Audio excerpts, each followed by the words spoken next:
पंजाब विधानसभा चुनाव में बेशक अभी बहुत समय हो, लेकिन आज ये तय हो गया है कि पंजाब की राजनीति किस दिशा में जाने वाली है। आज प्रधानमंत्री एक बड़ा कार्यक्रम जालंधर में कर रहे हैं, पंजाब के जालंधर में, और वहीं आम आदमी पार्टी के द्वारा जालंधर में सुंदरकांड पाठ करवाया जा रहा है। और इसके साथ ही पठानकोट में एक शाम भगवान शिव के नाम किया जा रहा है। आप देख सकते हैं अरविंद केजरीवाल इस प्रोग्राम में मौजूद रहेंगे। ये कार्यक्रम बहुत एक सोची समझी रणनीति का हिस्सा है।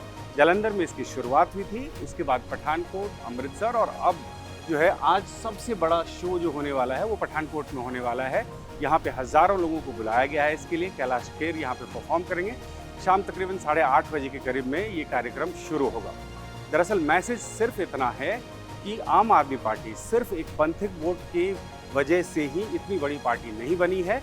उनको सभी वर्गों का वोट चाहिए, और इससे भी महत्वपूर्ण ये कि भारतीय जनता पार्टी जो हिंदू वोट पे दांव चल रही है, उस हिंदू वोट को कैसे विभाजित किया जाए और ज़्यादा से ज़्यादा हिंदू वोट को अपने पाले में किया जाए, इसकी एक रणनीति तैयार की गई थी। इसकी शुरुआत ये हुई थी कि आम आदमी पार्टी जैसे दिल्ली में तीर्थ यात्रा करवाती थी, उसी तरह से पंजाब में भी तीर्थ यात्रा की शुरुआत की गई। और इस तीर्थ यात्रा में जो हिंदू मतदाता हैं, उनको जो हिंदू देवी देवता के स्थान है, प्रमुख स्थान, वहाँ तक पहुँचाती थी। बात इतनी तक सीमित नहीं हुई। जब आम आदमी पार्टी को ये लगा कि बहुत ही एग्रेसिवली भारतीय जनता पार्टी जो तकरीबन 37 से 38% हिंदू वोट है उसको टारगेट कर रही है, तो उसके बाद ये प्लान किया गया कि अब एक शाम भगवान शिव के नाम ये कार्यक्रम भी किया जाएगा। शुरुआत जालंधर से इसलिए की गई कि एक बहुत बड़ी तादाद जो है हिंदू मतदाताओं की वो जालंधर में है। अमृतसर में भारतीय जनता पार्टी को पहले भी सफलता मिलती रही है, इसीलिए पता है कि एक बड़ा हिंदू वोट बैंक वहां से शिफ्ट हो सकता है। और इसके साथ साथ गुरदासपुर पहुंची ये यात्रा। गुरदासपुर से भी भारतीय जनता पार्टी के सांसद लगातार चुन के आते रहे। खासकर जो शहरी मतदाता हैं, हिंदू मतदाता हैं, वो भारतीय जनता पार्टी को वोट करते हैं, इसलिए गुरदासपुर में भी किया गया था। और अब पठानकोट को पंजाब में भारतीय जनता पार्टी का गढ़ माना जाता है। अभी भी मुकेरिया और पठानकोट, ये 2 विधानसभा भारतीय जनता पार्टी के पास में है। न सिर्फ ये कोशिश की जा रही है, बल्कि ये भी कोशिश है आम आदमी पार्टी की कि एक तरफ ये भजन संध्या, सुंदरकांड पाठ हो, दूसरी तरफ उस इलाके के जो बड़े हिंदू नेता हैं उनको अपनी पार्टी में शामिल किया जाए।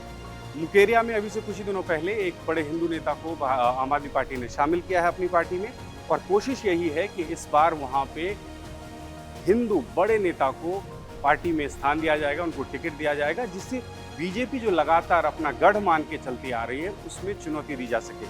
इस कार्यक्रम की अगर बात करें तो पठानकोट में अरविंद केजरीवाल मौजूद रहेंगे, भगवंत मान वहाँ पे रहेंगे और मनीष सिसोदिया वहाँ पे रहेंगे। और सीधा वहाँ से एक मैसेज दिया जाएगा कि जिस तरह से भारतीय जनता पार्टी के शीर्ष नेतृत्व द्वारा राम मंदिर का जो चंदा चोरी वाला इशू है उसमें कुछ नहीं किया गया, सीधा सनातनी का अपमान। अरविंद केजरीवाल पहले भी कह चुके हैं प्रेस कॉन्फ्रेंस करके कि सबसे सच्ची सनातनी पार्टी आम आदमी पार्टी है। और ये सब सिर्फ इसलिए हो रहा है कि 37 से 38% जो वोट है पंजाब में हिंदुओं का, वो विभाजित हो जाए, वो सीधा वोट भारतीय जनता पार्टी के पाले में ना जाए। इस बार आम आदमी पार्टी को पंजाब विधानसभा चुनाव में ये लगता है कि पंथिक वोट में बंटवारा और इसके साथ साथ हिंदू वोट अगर कंसोलिडेट होकर भारतीय जनता पार्टी के खेमे में पहुंच जाती है, तो ये आम आदमी पार्टी के लिए एक बड़ा नुकसान हो सकता है। इसीलिए एक तरफ ये कोशिश की जा रही है कि जो ग्रामीण इलाके में जो सिख वोटर्स हैं उनको रिझाने के लिए सबसे पहले उनके सरपंच को सैलरी देने की शुरुआत की जा रही है, जो कि 15 अगस्त से शुरू होने वाली है, जिससे ग्रामीण जो पंथिक वोट हैं, सिख वोट हैं, उसको कंसोलिडेट किया जाए सरपंच के जरिए। दूसरी तरफ जो हिंदू मतदाता हैं उनके सामने आम आदमी पार्टी अपने आप को एक हिंदू पार्टी के रूप में प्रेजेंट कर रही है, और उसी की दिशा में ये कार्यक्रम है।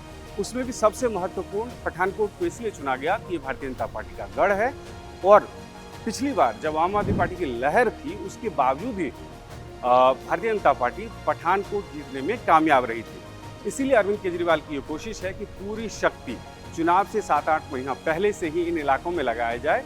जो पारंपरिक वोट बैंक है भारतीय जनता पार्टी का, उसमें सेंध लग पाए और कहीं ऐसी स्थिति ना आ जाए कि भारतीय जनता पार्टी अगर 20-25% से अधिक वोट ले लेती है पंजाब में, तो पार्टी को स्पष्ट जनाधार मिलने में दिक्कत आए।